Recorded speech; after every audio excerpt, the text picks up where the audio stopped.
Le Petit Prince, extrait de l'œuvre d'Antoine de Saint-Exupéry pour les enfants. Tu seras pour moi unique au monde.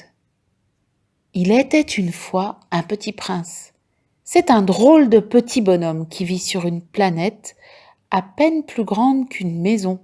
Sur sa planète, on trouve 3 volcans, des jolies fleurs, des mauvaises herbes qui lui causent bien des soucis, et une rose très coquette, un brin capricieuse. Le petit prince aime prendre soin de sa planète. Le matin, il ramone ses 3 volcans, il arrose les fleurs et il arrache les mauvaises herbes.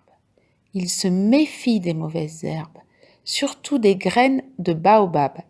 Si on les laisse pousser, les baobabs risquent d'envahir sa planète. Enfants, faites attention aux baobabs.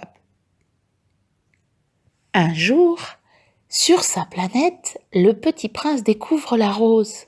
« Que vous êtes belle, lui dit le petit prince, et je suis né en même temps que le soleil.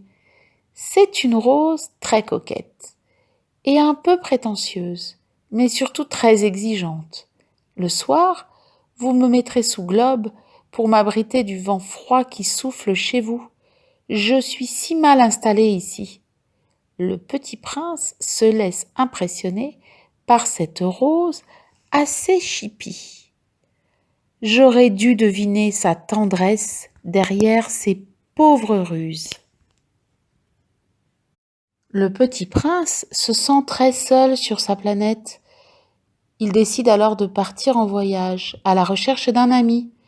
Avant de s'en aller, il arrose une dernière fois sa rose.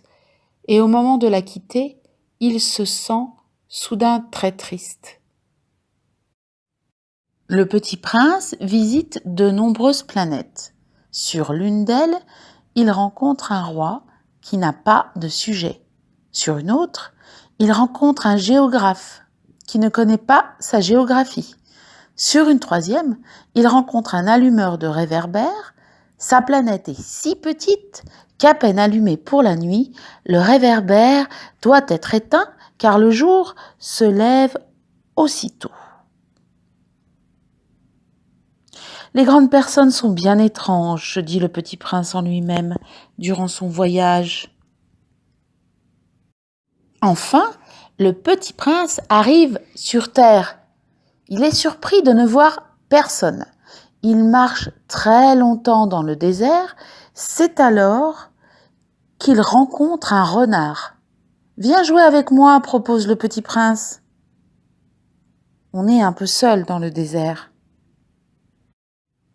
Le renard ne peut pas jouer avec le petit prince, car il n'est pas apprivoisé. Qu'est-ce que signifie apprivoiser ? C'est une chose trop oubliée, dit le renard. Ça signifie créer des liens. Si tu m'apprivoises, nous aurons besoin l'un de l'autre. Tu seras pour moi unique au monde. Je serai pour toi unique au monde. S'il te plaît, apprivoise-moi. On ne connaît que les choses que l'on apprivoise. Le renard lui explique comment l'apprivoiser. Et le petit prince apprivoise le renard. C'est le début d'une belle histoire d'amitié. Le petit prince est content d'avoir trouvé un ami. Mais sa planète lui manque, en particulier sa rose. Le petit prince décide donc de rentrer chez lui. Les étoiles sont belles à cause d'une fleur que l'on ne voit pas.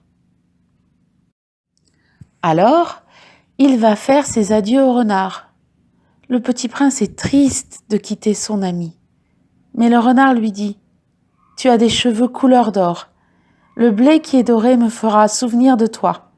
Et j'aimerais le bruit du vent dans les blés. » Le petit prince comprend que même loin, le renard restera dans son cœur pour toujours. J'en ai fait mon ami, et il est maintenant unique au monde. Le petit prince est heureux.